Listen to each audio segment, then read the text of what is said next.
Stories are the most powerful thing on earth. They are literally life and death. Wars are waged based on the story of who is the hero and who is the villain.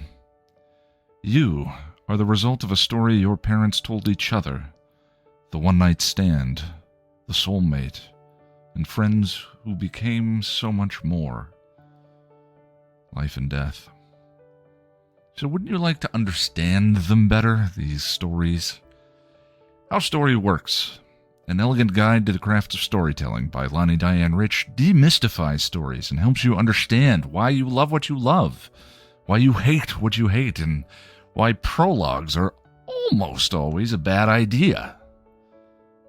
How Story Works by Lonnie Diane Rich. Available on Amazon in ebook, audiobook, and paperback form. Get your copy today. Welcome to Still Pretty, a Buffy the Vampire Slayer podcast from Chipperish Media. I'm story expert who didn't finish Not Being Evil, Lonnie Diane Rich. And I'm film scholar chock full of sanity, Noelle LaCroix. And we're here today to talk about Same Time, Same Place, the third episode of Season 7. Same Time, Same Place aired on October 8th, 2002, and was written by Jane Espenson and directed by James A. Cotner. Still Pretty is a fully spoiled, full-spectrum Buffy podcast, so if you haven't seen all of the show, go take care of that, and we'll just sit here and play with your comically paralyzed sister. This isn't going to get all sexy, is it? Let's go on patrol. Oh, it's totally going to get sexy. It did get a little sexy.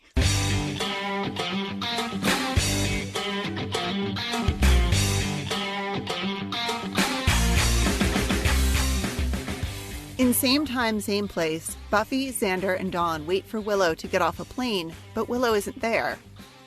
Hard cut, and we go back in time and see the same deplaning, only this time Willow gets off the plane, but no one is there to greet her. Huh. Outside at night, a dude is spray painting a construction site when a creepy voice taunts him, then screams and attacks. Willow comes home to an empty house and goes back into the room she shared with Tara, flashing back to Tara's death. She hears the front door close, drops the address book she was looking at, and rushes downstairs, but nobody's there. She curls up on the couch alone. At the same time, we see Buffy, Dawn, and Xander come into the house, trying to figure out what happened to Willow. Xander shuts the front door, and they hear the address book drop, but when they go upstairs, no Willow. Buffy reports that Giles is feeling responsible, and Dawn makes a good point. Everyone's blaming themselves. But is anyone going to hold Willow responsible? We can only be here for her so much if she won't be, here. We see them fade away on the couch, and Willow fades in, sleeping where they were sitting. She wakes up and looks around at the empty house, then calls for Giles, but he's not available.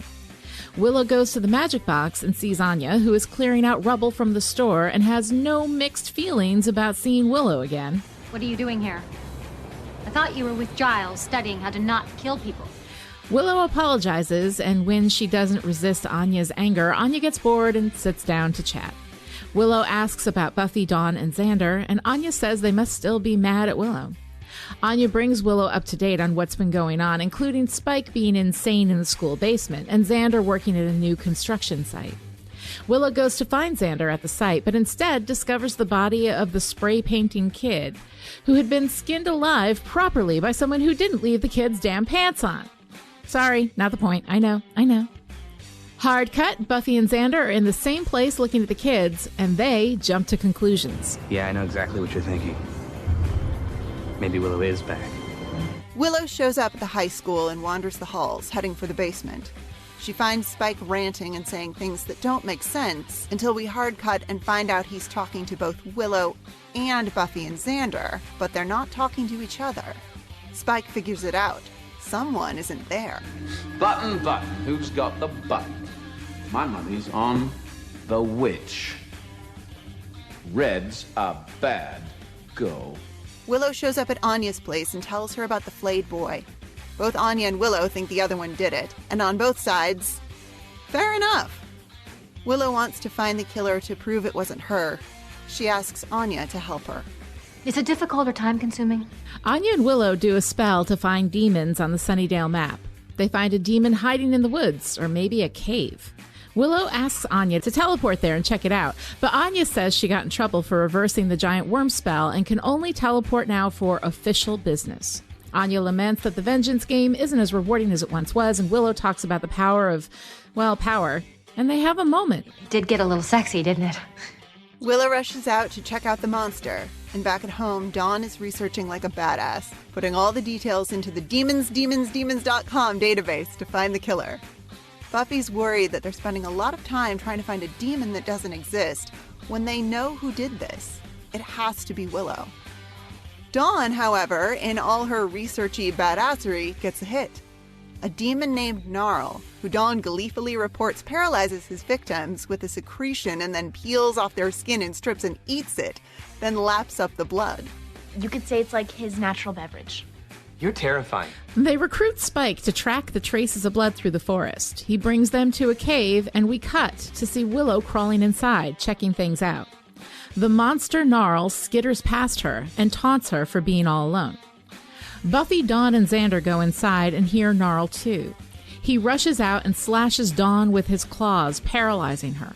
Buffy and Xander take Dawn out and then put rocks over the opening, sealing the monster in, with Willow. Willow tries to cast a spell, but Gnarl says spells don't work on him. He continues to taunt Willow, saying her friends left her behind for him, as he slices and paralyzes her, then peels and eats strips of skin off her torso. Ugh. They sealed you in with me. I love a giftie. Buffy and Xander bring a paralyzed Dawn back to the house and promise she'll be okay. Buffy goes to the computer and discovers the paralysis is permanent until the creature dies. They have to go back to the cave. They call Anya in to watch over Dawn, who tells Xander and Buffy that she saw Willow, and the last time she saw Willow, she was heading out to the cave to track the demon. Wouldn't it be tragic if you were here being kind of silly with your comically paralyzed sister while Willow was dying?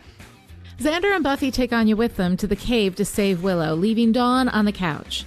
In the cave, Gnarl is feeding on Willow while Buffy, Anya, and Xander rush in and attack. Anya can see everyone, but Buffy and Xander and Willow still can't see each other. Anya tells Willow that Buffy and Xander are there, and Willow realizes that they did not abandon her. Buffy kills Gnarl by sticking her thumbs in its eyes, and then Willow can move again. Buffy and Xander rush to Willow's side, and Anya leaves to get help. Willow reappears on the cave floor, and everyone reunites. Willow's hurt pretty bad, but she smiles as Buffy and Xander kneel beside her. It's gonna be okay, Willow. You're gonna be okay. I know.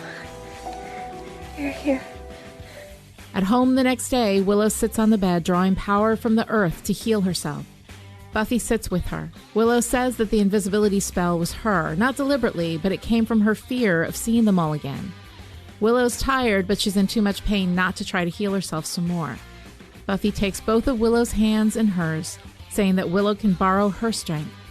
They sit in silence, holding hands, healing together. Oh my God. I love that scene. All right. Oh my God. So here we are. Same time, same place. I'm going to go ahead and put my cards on the table. I love this episode so much. I love it too. I love it. I love it, love it, love it. Love it. Yes. So good. It's a great Monster of the Week episode with a monster that is truly monstrous. Mm-hmm. But there's also so much really lovely and compelling mental health stuff going on and relationship stuff. And I can't get enough of Willow and Anya. Willow and Anya are kind of the surprise pairing. They're so good together. They're so fun. Their personalities meld really well. Once Xander's out from in between them. I mean, this is pretty awesome. Yeah. Yeah. I love it. I love this episode. I think it's one of the best episodes of the entire series, let alone season 7. And it is, you know, I talked about this a little bit earlier when we started season 7, is that Buffy is getting truly horrific. Like, it is now legit a horror show.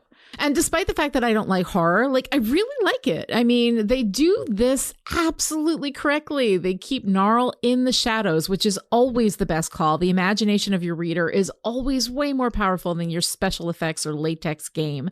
The sound design is your most powerful weapon in horror, is completely on point. Oh my God, it's terrifying. If you look away, it's worse than if you're watching. There's that lovely contrasting balance between like the humor and the warm, fuzzy feelings, the deep thematic elements and all of that horror, and that lovely balance, which of course, I think we can look to Jane Espenson as being a master of her game. This makes it one of my favorite episodes of the whole series. I love this episode.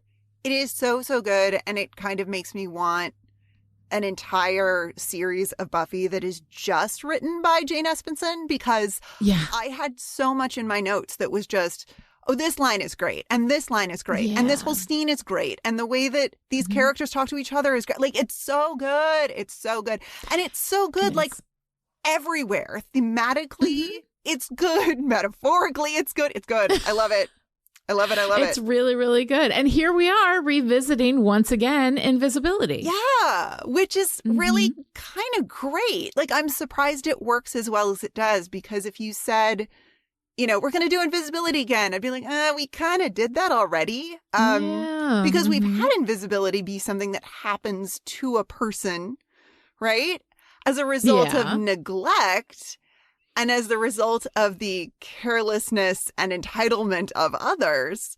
But both times it's someone else's fault. Yeah. And I love the twist here that Willow's mental and emotional state creates her invisibility. And that she's not only invisible to her friends, but they're not visible to her either. And I'm calling it invisibility, but really it's much more about, what it says on the label, right? Willow and her friends both exist, and they experience the same time, same place, but not together. Right. Like Marcy's invisibility way back in season 1 in Out of Mind, Out of Sight. This is about isolation, but specifically the feelings of isolation and disconnect that come from being or feeling misunderstood or misrepresented. And it's there right from the start, which I love so much. The first line of dialogue from a member of the core cast is Xander's, think she'll get the sign. In other words, do you think Willow will understand that the yellow crayon writing is meant as a gesture of love and connection that is personal and meaningful to both of us? And then Buffy says, get the sign? I don't think she's going to see the sign. You can't understand a loving gesture that you can't access. The metaphor is solid right from the start. Yeah, I would say out of the invisibility episodes that we've had, I mean, I think that Marcy's was a pretty solid metaphor, and we had the metaphor manifesting, which I think is really nice. Gone was a little bit muddied.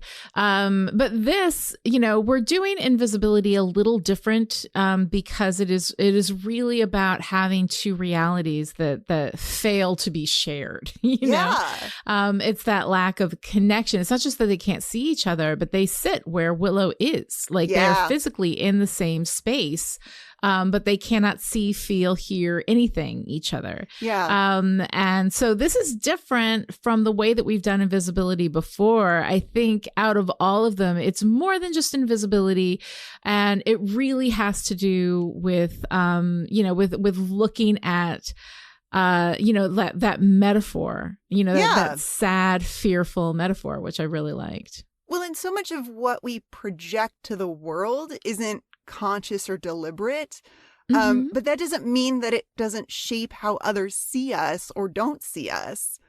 And thoughts and emotions do shape our realities, right? Oh, they are our realities. I mean, yeah. And before I slide down a slippery slope, I'm not suggesting that we can think our way out of things like systemic oppression or widespread bias.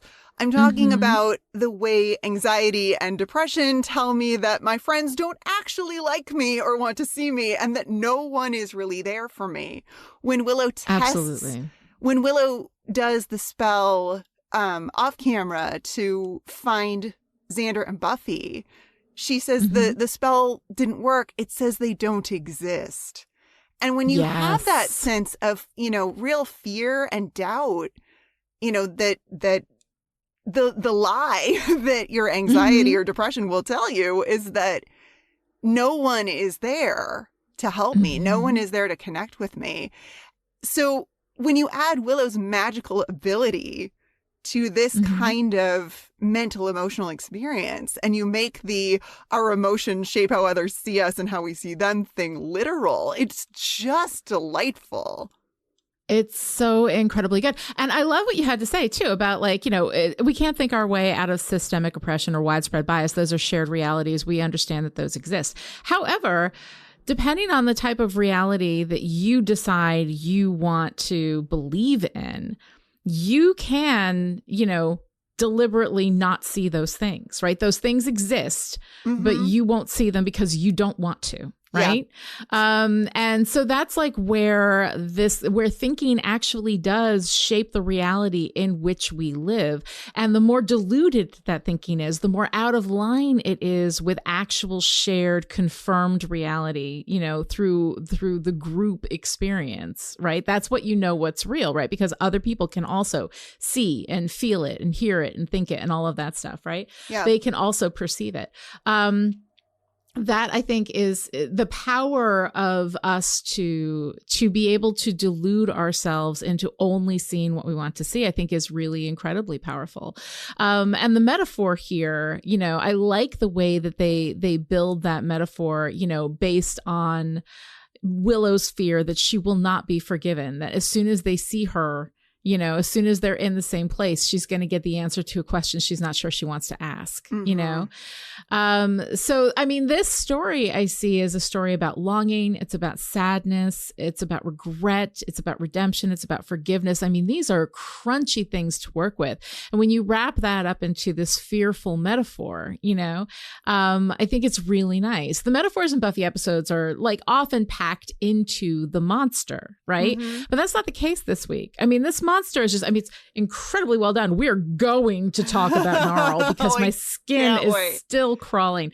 But the monster is just a monster, I mean, maybe there's something in the peeling of the skin or whatever, but I can't think about it long enough to really go anywhere with that because the metaphor, I think, is really in the spell. It's just fear, and it's the fear of not being forgiven, because once she goes back, once she sees them, once she connects with them, that's when she finds out whether or not they're going to forgive her. And her fear that they won't, becomes manifest when she can't see them. Yeah. Yeah. It's so good. I actually think that Gnarl as a monster works with the metaphor, sort of alongside the metaphor, because Gnarl's first line is all alone. And Gnarl is all about getting its victims alone. Alone. Yeah. Alone.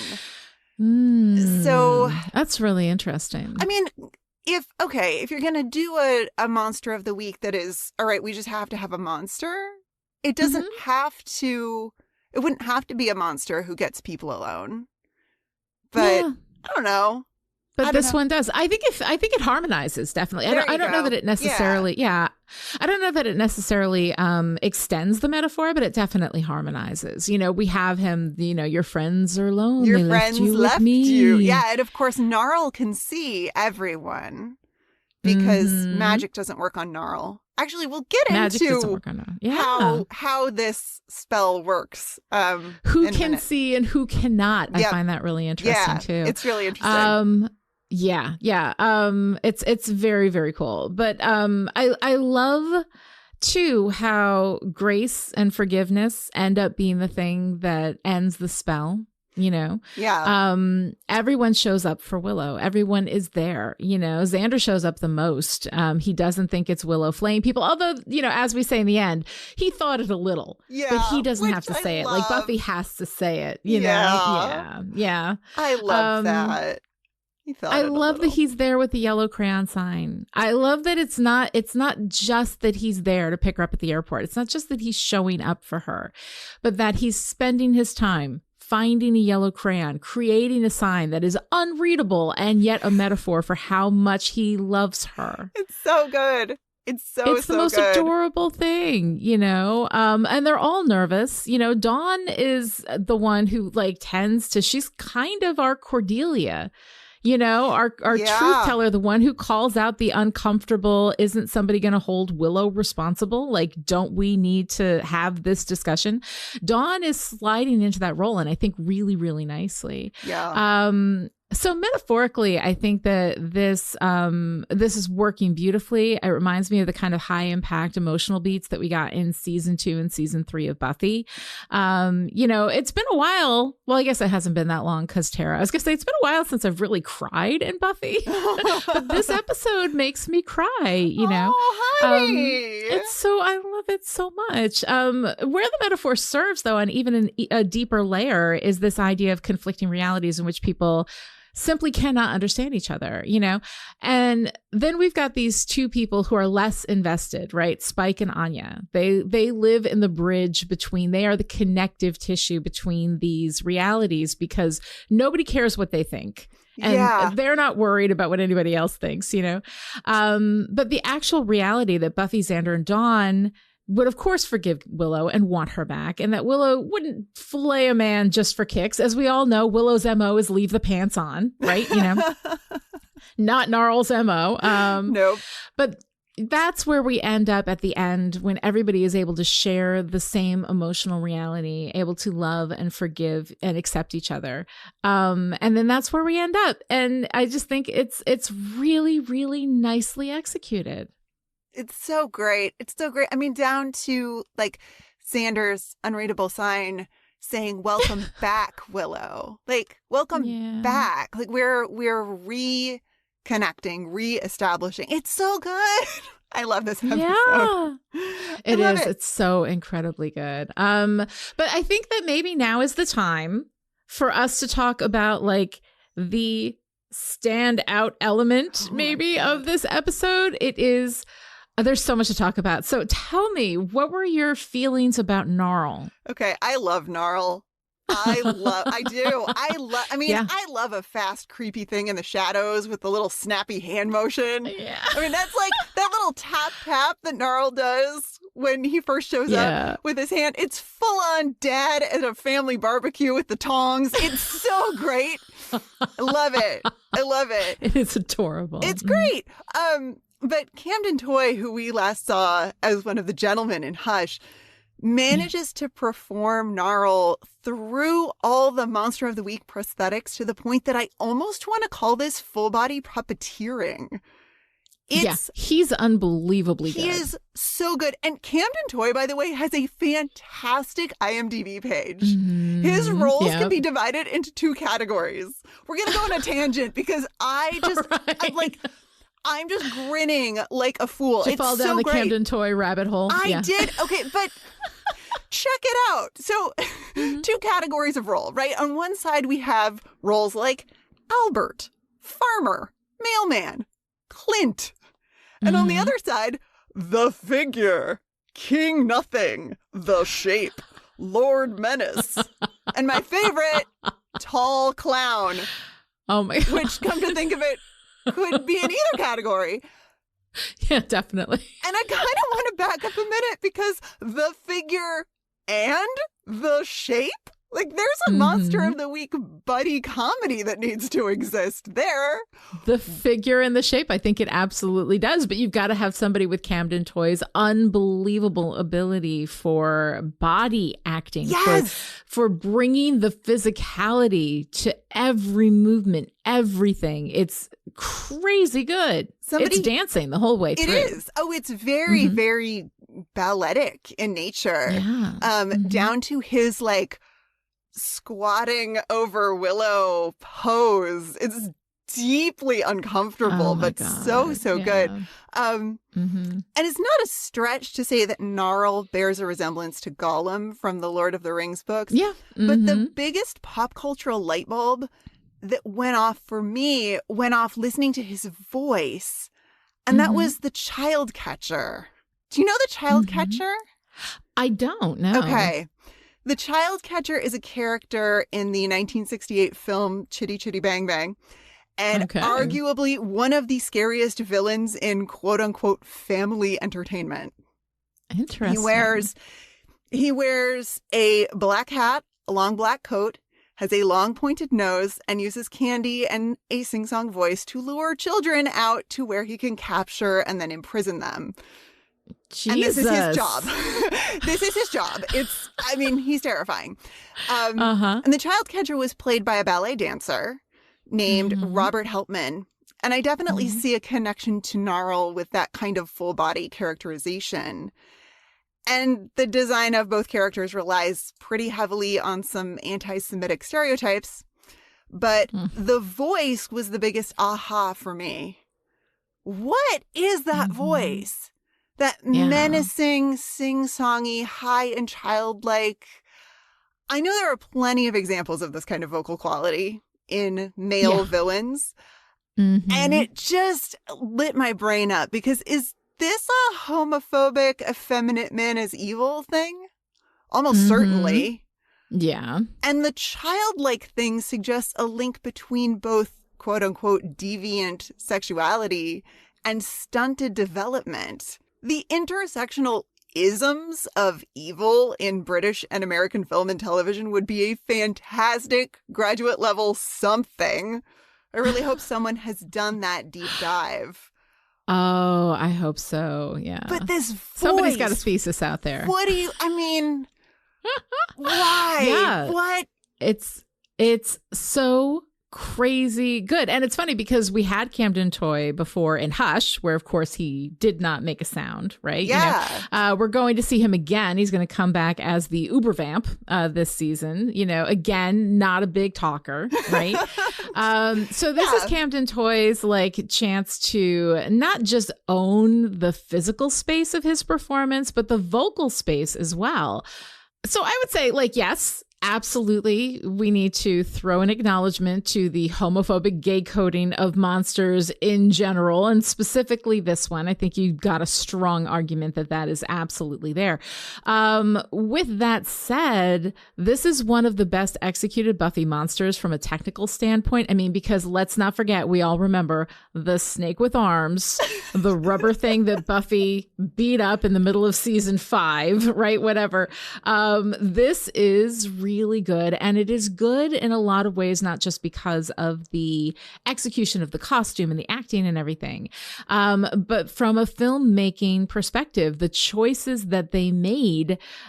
First of all, yes, keep your monsters in the shadows. It is the best thing that you can do. Your reader's imagination is going to do so much more for you.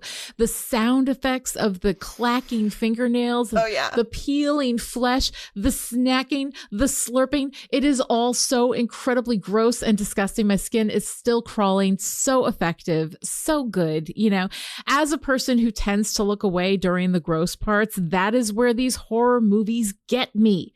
Because then I'm listening, and what my brain does is so much better than any kind of so much more affecting for the reader, of this than anything that they can possibly ever do on screen.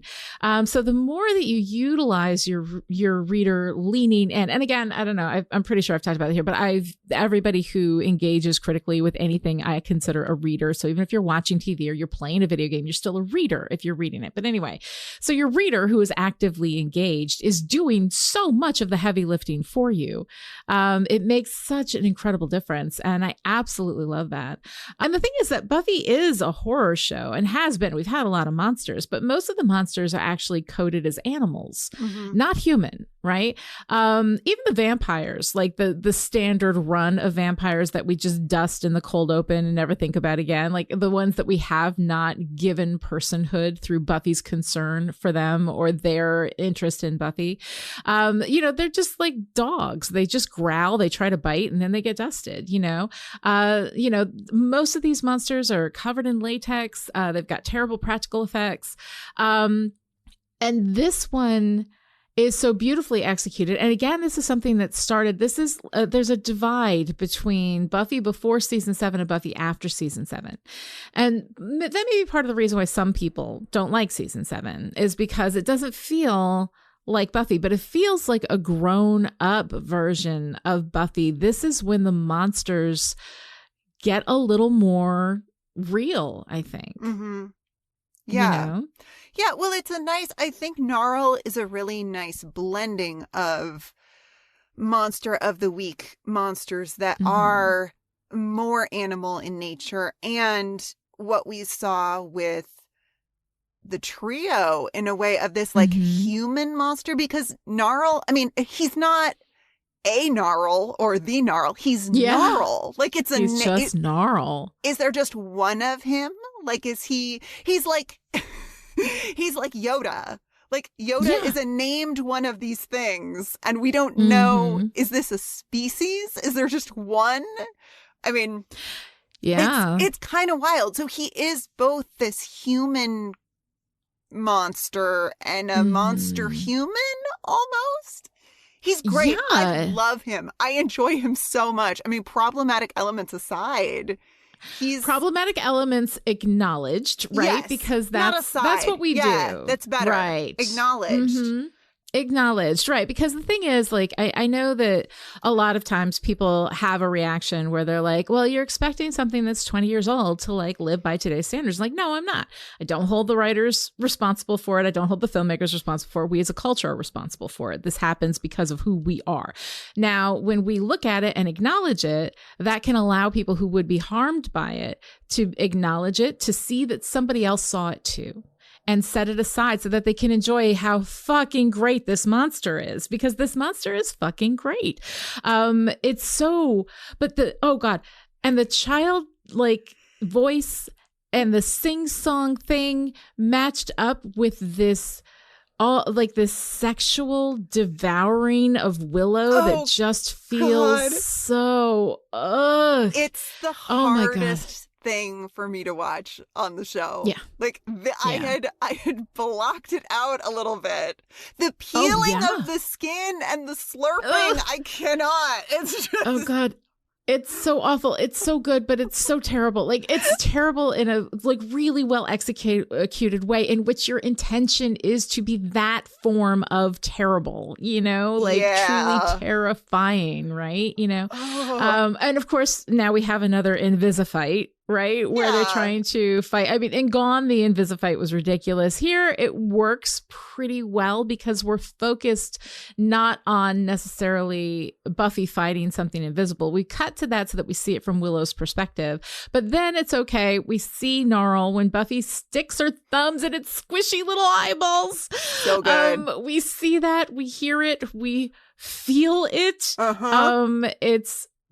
It's so beautifully done. And I have to say, like, again, everybody knows I don't, oddly enough, don't like horror, don't enjoy this kind of stuff, but I can really appreciate and respect when it's well done. And I think that this is probably, I mean, with the exception of like maybe The Gentleman and Hush, the best executed monster on Buffy. In terms of monstrousness and the way that it, in terms of just plain effectiveness, it works. It works, you know. Yeah, it really does. And I mean, in the harmonizing metaphor space, right? It's the eyes that destroy exactly. Gnarl, and we're dealing with sight as a metaphor for understanding, and of course the magic. And he paralyzes people. Yeah, and you know, preventing them from taking action. Yeah, you know. There's something there. I like the idea of a monster harmonizing with the bigger metaphor. I think that rather than being the metaphor. Yeah. Well, and I think you nailed it with that. And I think that that's also part of what makes Gnarl so effective is that, like, it's not, the episode is not about him, but he is so effective within it that it works. I don't know. There's so much about this episode that works, though. Like, all of it works. Yeah. It's just, oh my God. so it well does. Done. It really does. Okay. So I think that, like, the next thing I want to talk about, because this is definitely a Gnarl chaser to make me feel so much better, is just to talk about Anya and Willow, the relationship between these two. Oh my God. It's been so complicated, and it's always pivoted around Xander pretty much, Yeah. Yeah, so they first bumped into each other outside of the magic box. It's not all flowers and sunshine and hey, gee, I'm glad you're back. Like Anya is pissed and Anya's expressed herself. And Anya is apparently taking one box because it's been months, right? Anya has been taking one box of debris out of the magic box every single day for the past few months, I guess, because she's still clearing all that stuff out. And so we have that wonderful moment too. And when Anya's like, okay, well, if I'm not upsetting you with being mean to you, then I guess I'll just sit and we'll have a chat and it'll be fine, and that's like, absolutely Anya branded level of forgiveness. It's just like, well, I can't hurt you or take vengeance on you, so I guess I'll just sit and talk, Yeah. But then Willow goes to Anya's apartment and Anya helps her with that spell. And, let's not forget it's Willow's spells that destroyed Anya's workplace. This is not the first time that we've seen them do a spell together. This is how Doppelgangland happened, Yes. right? Where it was a reversal where Anya was having Willow help her, right? Mhm. But there is, again, like, I love people who work well together, and that's the two of them. They do work very well together, as we saw in Triangle. Even when they were mad at each other, they were able to team up and, defeat the troll. I love Anya's, talking to Willow about her experience with the vengeance, causing pain sounds really cool, but as it turns out, it's really upsetting. She's processing her identity with Willow. We're seeing her growth, that being human in the way that she was human. Like, I don't think she's ever been human post demon. She was human for 18, 20 years. Then she did the vengeance spell. Hoffman brought her into the fold. And she's been a demon for all this time. Then she was human again. And so she experienced her humanity in a new way, and then going back to being a demon after that, it's like that whole thing, you can't go home again. Mm-hmm. And I love the call out. It did get a little sexy, didn't it? Like, I love all of that. It's so good. It's so good. Anya and Willow. It makes me so happy. And the Anya Willow 3 beat in this episode is just phenomenal. It's not just that we get the two of them together being excellent. We get a true 3 beat, and it's just delightful, starting with Anya calling Willow out on her nonsense at the magic box. I love it. I remember the last time you said that about being fine. And then you feel really responsible. You are really responsible. It's so good. And then Willow accepts it. And I find that really interesting. She's not ready to reconnect with her friends, but she can hear about the harm she caused from Anya. And I think it's because Anya gets it. Right? Anya, we reveal this slowly through this Anya-Willow relationship 3 beat, but they come to understand each other and acknowledge that they understand each other in this really interesting way. They go on to talk kind of clumsily about everything that's going on in an exchange that is so well written and so well performed that it just delights me. Down to the detail of Willow fiddling with the skull and then casually putting it back when Anya notices that she's, handling the magic items. And then the moment when Willow asks, Spike's what in the what mint? And Anya replies, insane, base. Feels like the show making fun of itself a little for its sometimes overly written dialogue. Absolutely. And I appreciate that so much. But as we get into Anya and Willow beat 2 at Anya's apartment, I mean, first of all, just peak Anya as far as I'm concerned. Oh, absolutely. Come in, enjoy my personal space. But they start off accusing each other of skinning the teenager at the construction site. And their shared, was it you? No, is so, so good. It's so good. But what I love most about this mirroring is that it enables them to see and understand each other and to feel understood finally.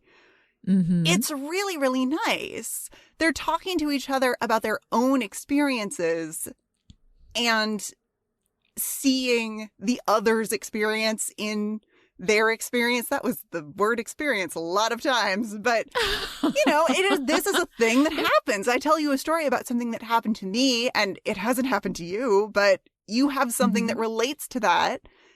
And so sharing... Yeah, and it is being seen. Yeah. I mean, in an episode that is about being afraid to be seen, these two are freely seeing each other. Yeah. And I love that. It's great. It's great. And when did you get all insightful? And Anya says, I'm surprisingly sensitive. It's just like, actually, she is. She is. Like in her own... And perceptive. Yeah. Mm-hmm. Yeah. And then, of course, they do their this isn't going to get all sexy, is it, spell. I just love that we've seen the spell before. It's not just that they have done a spell together before. We have seen this spell before. This specific Anya spell, sees herself on the light map. Hey, look, that's me. Hello. She's just, it's so good. I'm just obsessed. I would talk about this scene for an hour. Yeah, seriously. But by the end, when Willow's saying, that's why you teleport over there real quick like a bunt, real quick. Okay, remembering that Anya is afraid of bunnies and not saying bunny is one of the many things I love about Willow. Mm-hmm. And also a really nice indication of where they are with each other relationship-wise. Well, there was a time when Willow would have deliberately said bunny because she knew it bothered Anya. Mm-hmm. Exactly. And then, of course, Anya says, explains teleporting isn't a right, it's a privilege. And Willow's able to sympathize. That must be hard. It must be hard not to be able to use your magic thing that you're really good at. Yeah. Because of these outside structures. It's so good. It's so good. I love them. I love them understanding each other. And then beat 3 is Anya coming to Willow's aid in the cave and reassuring Willow that she's not alone. Her friends are there, even though she can't see them. Which is a great moment for Anya taking care of Willow. And then later when she tells Xander, stand back, you're getting your feet in her, which is really enjoyable. But this is Anya as caretaker for a person in peril, which we've seen before, right? Anya teleported back to the magic box to stay with Giles while he was dying. And now she's going to stay with Willow while she's badly hurt. Unless things get really dire, and then Anya's going to run. But still, Anya can dish out the torment, but she can also sit with it, which I appreciate so much. There's so much. There's so much to Anya that we get to see through this relationship 3-beat with Willow that just makes me, it makes me love Anya more. It makes me love Willow more. It's so good. It's so good. So much delight. Just chock full of delight for me. It is. It's a complex relationship, handled in a way that kind of in just these scenes sort of shines a light on everything that Willow and Anya are. It's so incredibly beautifully written. And I love that I can revisit Anya and Willow in this episode a million times and love it every single time. Also, which will come as a surprise to no one, I enjoy the Spike in this episode. I think it's really fun. He appears in 2 scenes. He's fantastic in both. And he plays 2 versions of one scene, one with Willow and one with Buffy and Xander.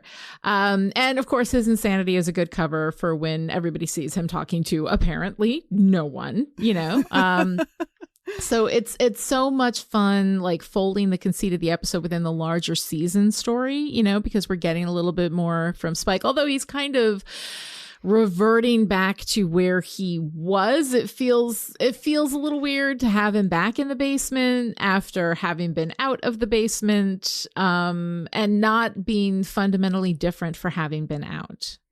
Yeah. Yeah, that's an odd decision for Spike. Although I like this version of Spike and the way he's grappling with his emotions and memories. Like his nonsense seems to make more sense. It seems like he's remembering everything he's ever known and everything he's ever experienced all at once, from like understanding that you need authorization to be in a place and then wanting to rhyme something for Buffy. But also, it's like I see these little inklings of everyone who Spike has ever been in the things that he says, which I really enjoy. Yeah. Well, I mean, the reference to what's the word for glowing has to rhyme is, of course, going back to Effulgent in his terrible poem that he wrote for Cecily. He's in this, it's kind of a liminal magical space that he lives in where he can see all, he can connect with everybody. And he can see the truth, button, somebody's got the button. My money's on the witch, The thing about this, I love this. I love him in the basement. I love him wrestling with, the recent acquiring of his soul, somewhat damaged, for lack of use, there's something about, though, him able to step out last week for Beneath You, which is a terrible episode and not really worthy of it anyway. And then just suddenly being set back. And, I guess stabbing a human, triggering a migraine was going to set his progress back. Like, I get that. And as someone who has absolutely experienced the 1 step forward, 2 steps back mental health mamba, like, I get that too. But from a narrative perspective, it feels like a reset, which is kind of a cheat. It's like, set him back, put him somewhere different with issues and behavior that have been altered because of his experience, because of the 1 step forward, That's fine. That's fair enough, But it feels to me like his mental health is something that we are casually putting on and taking off at our convenience, kind of like a sexy black leather duster, there you for go. A metaphor that I just pulled out of nowhere. Yeah. So I find that interesting. I like the performance. I like what he's doing. I like that they're, in the basement, that he's still struggling with the elements that are there. They're not authorized. Like, he's talking about this greater story that's going to be happening, throughout the season. And he's reconnecting us to that greater story. But it's just a minor point that it's like, okay, so we pull him out because we want to have a moment with him, acting like he's just plain old Spike the way that he used to be. I'm just a guy with his ear to the ground, and then throw him back in without him being changed at all for the experience of having been out. Just feels like a little bit like a cheat. It's fine. It's fine. As far as criticisms go of this episode, that is the nittiest of picks. But yeah. But the performance, I would be more bothered by it, except the performance is so good. When Willow says, I can't find Buffy and Xander, and we see Spike raise an eyebrow and then look over to where they're standing as he's like, okay, all right, I got it. Even in James Marsters killed it. James Marsters has murdered as much as Spike, but it's just murdering these scenes that he's in. It's so freaking good. It's so good. And I appreciate that Spike knows he's cognitively impaired. I love he's it. Aware. I'm insane. Regarding Xander, I'm insane. What's his excuse? It's just, it shouldn't be so funny. And yet, I like it. I like it. I know. It's so incredibly good. Another thing I love in this episode, which is not, wanting for things to love, is Dawn. She is incredible. Oh my God, yes. Oh my God, I mean, Giles is gone. Right. So we need a new world building exposition fairy to explain the demons and the rules and do the research. And I love that we gave this role to Dawn, along with her getting a little bit of the Cordelia, being the one to say the thing that nobody else wants to say. Tact is just not saying true stuff. I'll pass. She's getting some of that, I also everybody knows I am a sucker for the romance, the love story between a person and their work. I love the way Dawn is both thrilled about her discovery and right. Buffy and Xander are trying to figure out if it's Willow. They're questioning themselves, but Dawn is like, nope, this is your dude, right? Yep. I love, she's like, because you didn't say pool of lead. She's so excited about it.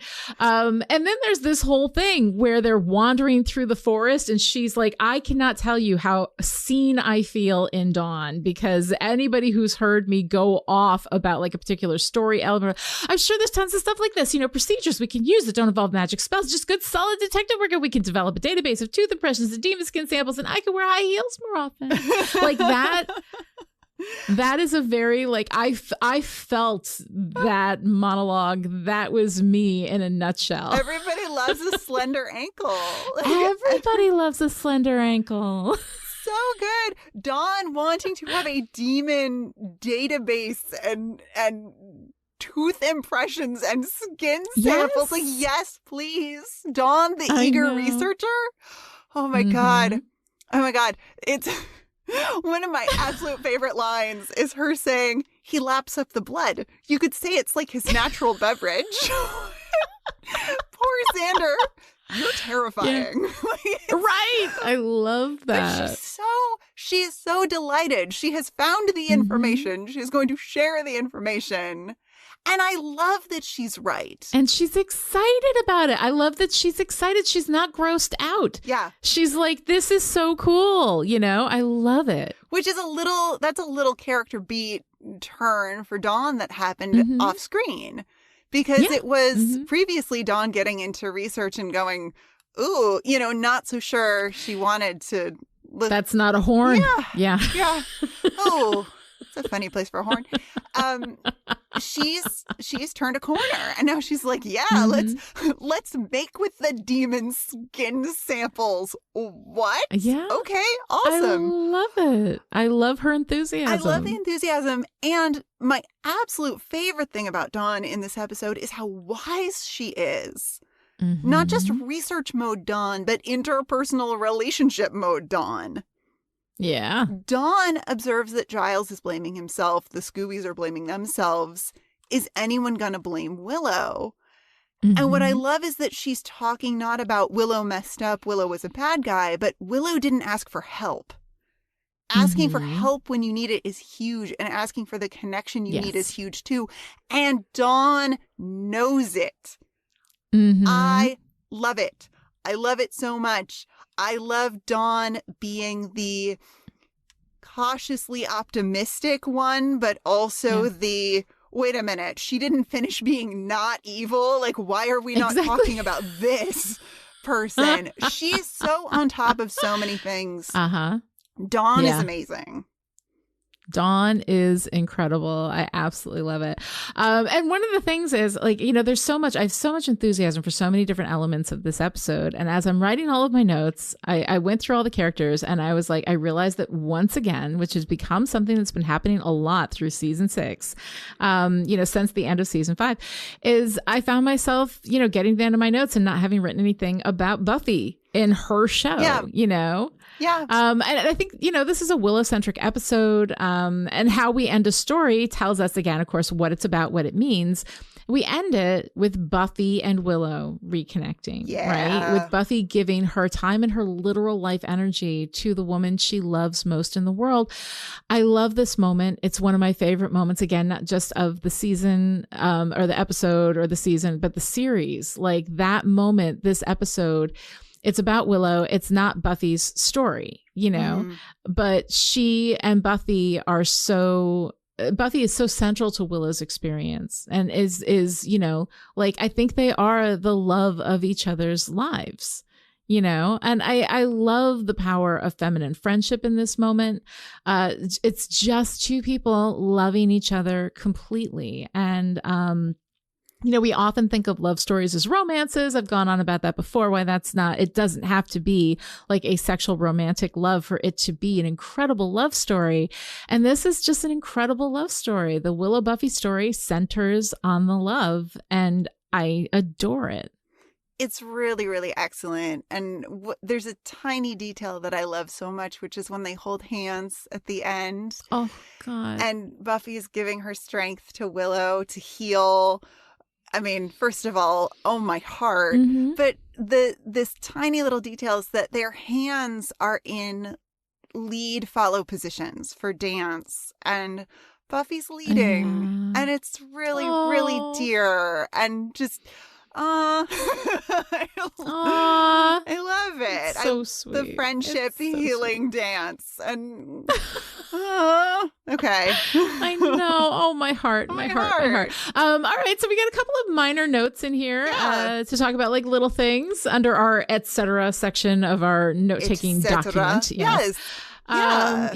This spell in this last scene with Buffy, we find out that this was a spell that Willow did accidentally, because that's apparently part of how her powers can work now. But it's interesting to me that everyone who can see Willow and her friends is a demon. Anya, Spike, and Gnarl. And I wonder if that's just a coincidence because Willow isn't worried about what any of them think of her, or is it that this particular magic doesn't affect demons because this is about a human relationship thing? I mean, we know Gnarl is immune to magic, but Anya and Spike aren't immune to magic.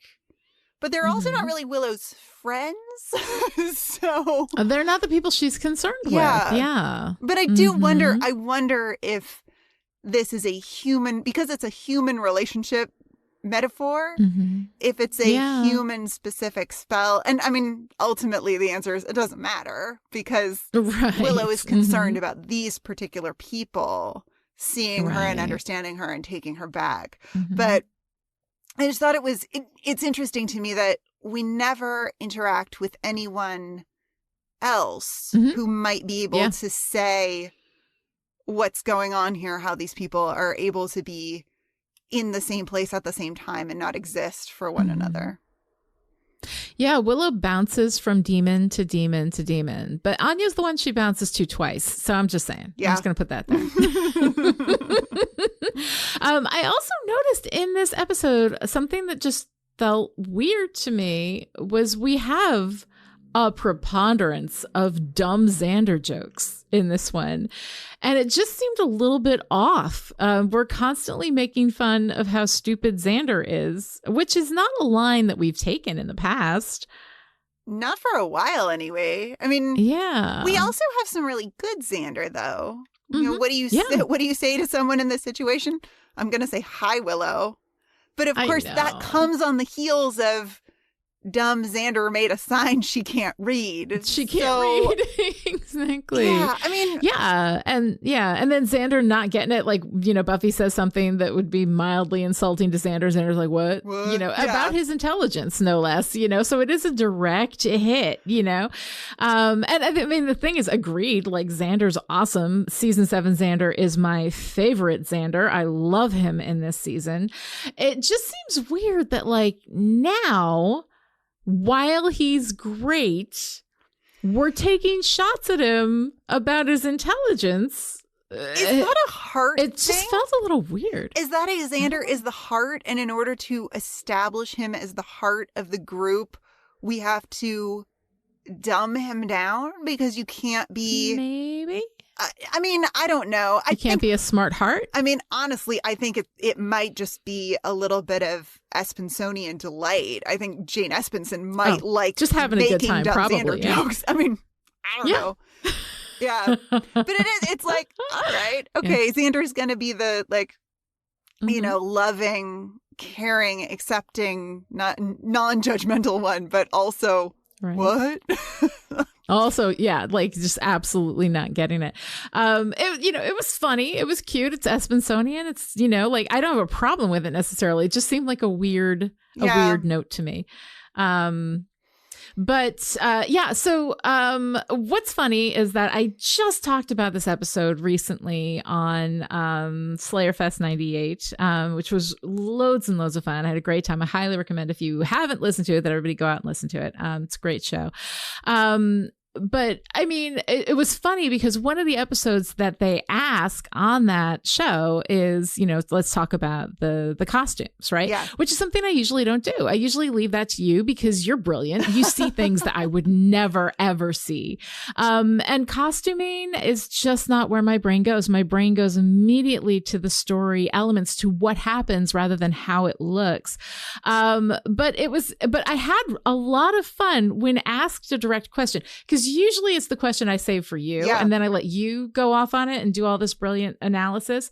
But here's the thing. They asked me this question, and when they did, like I saw it in the notes, you know, and they were like, I'm going to ask you this question. I was like, all right. So I started thinking about it. And then I think that you have been a good influence on me because I had some really fun kind of insights in this. I wanted to share that. It's going to be the same thing I said on that episode. So if you've seen it, you know, I'll go fast. But I was talking a lot about the use of light and shadow, that we have Willow's tough dark leather jacket over this floofy white poet's shirt underneath, which to me, I was thinking maybe might be Willow's true self. Like her heart is all light and floofy, but she's also really guarded in this episode. She's afraid. She's got this shadowy leather that's covering her light, covering her floofy heart, and putting distance and protection, a layer of protection between her and the people that she's, like most concerned about. And also in the magic scene with Anya, the shadow leather protective exterior comes off. She does not care as deeply about Anya. So Anya's opinion of her doesn't have the power to hurt her. So with Anya, she can put away her armor. And it's with Anya that she's actually the most present and emotionally available. Oh, that must be really hard for you, right? And then she's got the shadow leather protective barrier on with Norrell, but it doesn't do her any good. He's able to get to her vulnerable spaces. He is literally eating from her belly, Yeah. And then in the cave reunion scene, both Buffy and Willow are wearing leather coats, but Xander is not. Xander wasn't protecting himself from how deeply he loved Willow, but both Willow and Buffy were protecting themselves. And then in the final scene, Willow's in light-colored flannel pajamas. Buffy's wearing a white tank top, so thin you can practically see through it. They're both soft and floofy, and then they hold hands and heal together. And I love it so much. And I don't know that I would have been able to make this run at the meaning of costumes here if it wasn't for your influence, Noelle. So thank you very much. And when I was done, everybody was like, oh my God, that was really good. I was like, well, thank Noelle LaCroix. I love that read. I learned it. I learned it from you, honey. I love that. Well, and I especially love the combination of the leather jacket with the more romantic blouse underneath for Willow, because she is both of those things, right? She is soft and romantic and poetic, but she's also this hardened witch badass.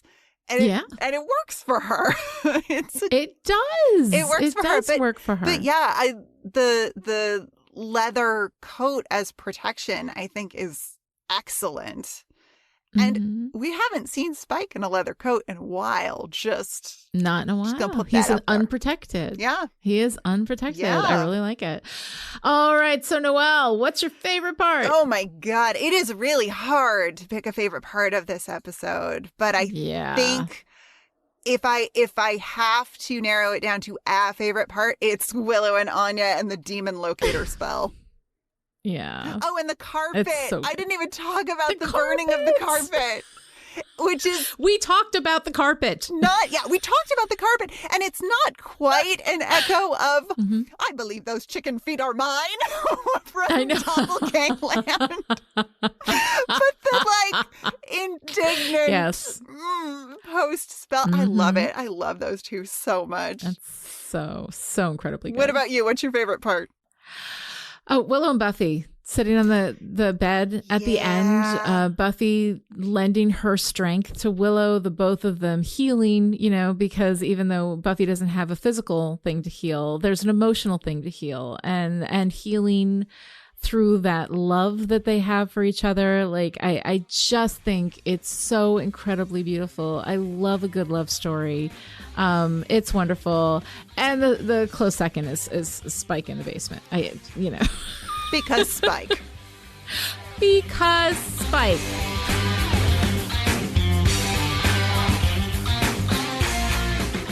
If you enjoyed this conversation and would like to join in, connect with the show on Twitter. Follow @Chipperish and use the hashtag StillPretty.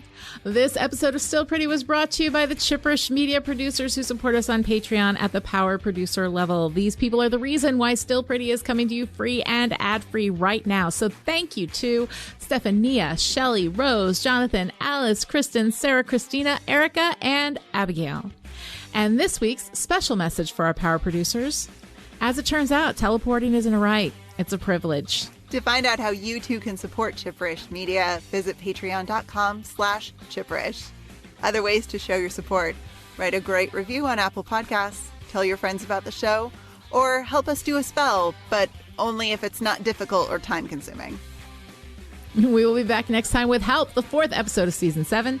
Until then, something horrible killed a boy. Took his skin right off. Was it you? No!